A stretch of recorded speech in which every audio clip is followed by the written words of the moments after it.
तर नमस्कार मित्रांनो, आज आपल्यापाशी बम खास खास न्यूज आहे रे भाई. तर पहिली न्यूज आहे आपल्यापाशी तुकाराम मुंढे यांच्याबद्दल.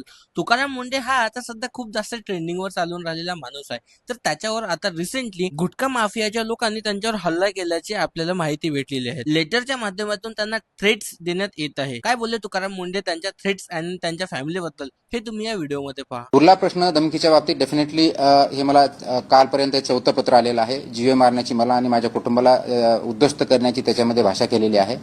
ऑलरेडी आपण FIR केलेला आहे, इन्व्हेस्टिगेशन चालू आहे आणि ते इन्व्हेस्टिगेशन निश्चितच जो कोणी कल्प्रिट असेल तो पकडला जाईल अशी मला अपेक्षा आहे. नेक्स्ट न्यूज आहे आपल्यापाशी आपल्या महाराष्ट्राचे उपमुख्यमंत्री एकनाथजी शिंदे यांच्याबद्दल. मी तुम्हाला थोडक्यात कॉन्टेक्स्ट काय झाला होता नेमका हे तुम्हाला मी थोडंसं समजावून सांगतो. दोन म्हातारे रोडने चालले असताना एका बाहेरच्या व्यक्तीने गुटखा थुकल्याची त्यांना दिसलं. वयोवृद्ध लोक त्यांना बोलले की तू इथे कचरा आणि घाण का करताय. त्याच्यावरून त्या व्यक्तीनं वयोवृद्ध व्यक्तीला मारहाण सुरू केली. त्याच्यानंतर 4 लोक मध्ये गेले आणि तो सॉल्व्ह केला. त्याच्यानंतर उपमुख्यमंत्री महाराष्ट्राचे काय बोलले हे तुम्ही या व्हिडिओमध्ये पहा. त्याला फ्रॅक्चर केला, त्याच्यावर 307 कलम दाखल करून टाका. म्हणजे परत कोणी अरे त्याच्या मिसेसच्या समोर तो मारतोय आणि कचरा का टाकला म्हणून विचारलं म्हणून. कसं आहे असं परत बघा, तो बिचारा मी बघतोय त्याचा व्हिडिओ आणि त्याच्या मिसेसच्या समोर दोन्ही सिनियर सिटीजन आहेत. असं जर झालं तर काय कोणी म्हणजे कचरा टाकू नये, थुंकू नये असं म्हणणं गुन्हा आहे का? नेक्स्ट न्यूज आहे आपल्यापाशी प्रणित मोरे बद्दल. प्रणित मोरेची कॉन्ट्रोवर्सी पण दिवसेंदिवस खूप वाढून राहिलेली आहे. आता रिसेंटली मी अशी न्यूज बघितली की प्रणित मोरेवरच नाही तर त्यांच्यासोबत जे शो मध्ये बोललेले होते त्यांच्यावर सुद्धा FIR रजिस्टर झालेला आहे. आता नेमकं कोणाकोणावर FIR रजिस्टर झालेला आहे.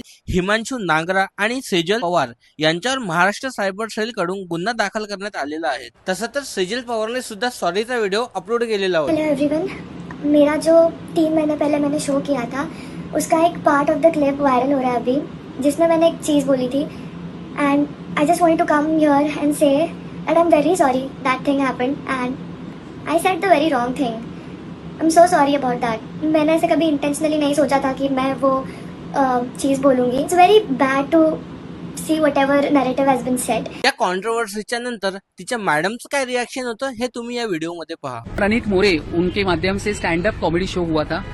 उसमें जो हमारी KM हॉस्पिटल की स्टूडेंट है पवार, डॉक्टर पवार, सेजल पवार, तरह से वाक्य का प्रयोग करते हैं इतनी गंदी तरीके से, इतनी मतलब एक डॉक्टर होके आप लोगों को बेचारे जो परिवार है उनके घर पे कोई डेथ होता है तो वो लोग उनके घर की जो व्यक्ति की बॉडी आपको सुपुर्द करते हैं, जो हमारे मेडिकल के स्टूडेंट है उनको सीखने के लिए, और आप उसके बारे में इतने गलत तरीके से बात करते हो, ये बिल्कुल हमारे महाराष्ट्र की संस्कृति की, भारत की संस्कृति को शोभा नहीं देता है. नेक्स्ट न्यूज आहे आपल्याविषयी गडचिरोली मधून. अल्पवयीन मुलींवर अत्याचार प्रकरणी चामोर्शीत जन आक्रोश आरोपाला फाशीची शिक्षा देण्याची जनतेची मागणी. जामोर्शी येथील 7 वर्षाच्या चिमुकलीवर अत्याचार करण्याच्या जनसंताप काल म्हणजे 11 जून रोजी हजारो नागरिकांनी जन आक्रोश मोर्चा काढण्यात आरोपीला फाशीची शिक्षा देण्याची जोरदार मागणी करण्यात आलेली आहे. नेमकं काय घडलं होतं हे तुम्हाला मी थोडंसं कॉन्टेक्स्ट मध्ये समजून सांगतो. 25 वर्षाचा मुलगा त्याच्याकडे पेंटिंगच्या कामाला जात होता तेव्हा त्याची नजर त्या 7 वर्षाच्या चिमुकलीवर पडली आणि त्या मुलीसोबत त्यांनी अत्याचार केला.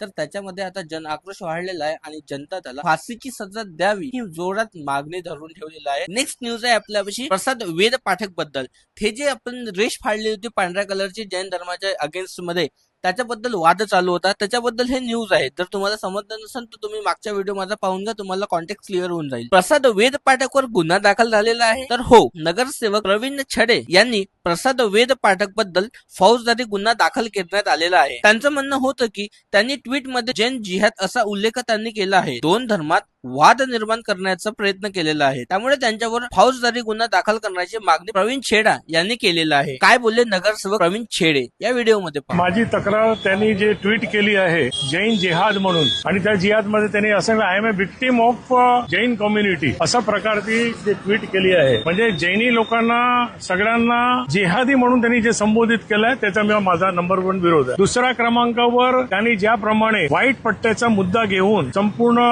मुंबई भरामध्ये, महाराष्ट्रभरामध्ये ज्या प्रकारे स्वतःचे इन्फ्लुएन्स वाजवण्यासाठी, बिकॉज ही इज इन्फ्लुएन्स, पैसे कमवतो त्या चॅनलच्या मार्फत, स्वतःच्या स्वार्थासाठी संपूर्ण 2 धर्मामध्ये तेढ निर्माण करण्याचं काम हा व्यक्ती करतोय. आपल्याविषयी नेक्स्ट न्यूज आहे CJP बद्दल. नामदेवराव जाधव सुद्धा पुण्याच्या CJPच्या प्रोटेस्टला आलेले होते. भाई म्हणा काही बी, मराठी लोक कुठे पण मस्त काम करते.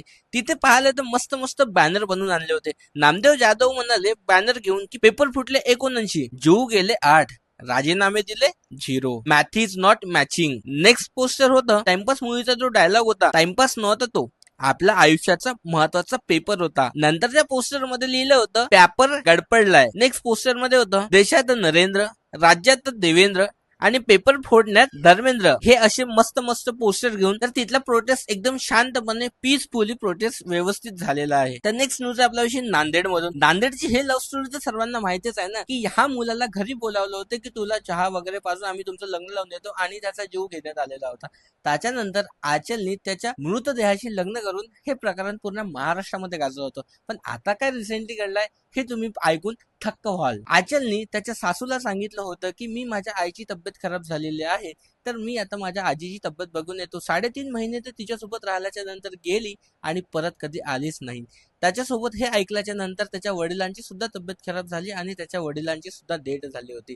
रिसेंटली आई त्याची खूप भावूक होऊन हा क्षण सांगत होती आणि म्हणत होती की आचल नेहमी बोलता बोलता म्हणत होते की माझ्या आई वडिलांना फाशी द्या, कारण का तिनं माझ्या प्रेमाचा गळा घोटलेला आहे. काय होतं तिचं प्रेम? हेच होतं का? 3 महिन्याच्या नंतर ती स्वतः दुसऱ्या कोणातरी सोबत पडून गेली आणि कुठे आहेत काय आहेत कोणाला काहीही पता नाही. हे गोष्ट त्याची आई खूप भावूक होऊन सांगत होती. काय पोरी असतात भाई, कधी काय कारण सांगताच येत नाही. पुढची न्यूज खूप हार्ट ब्रेकिंग आहे आपल्या देशासाठी.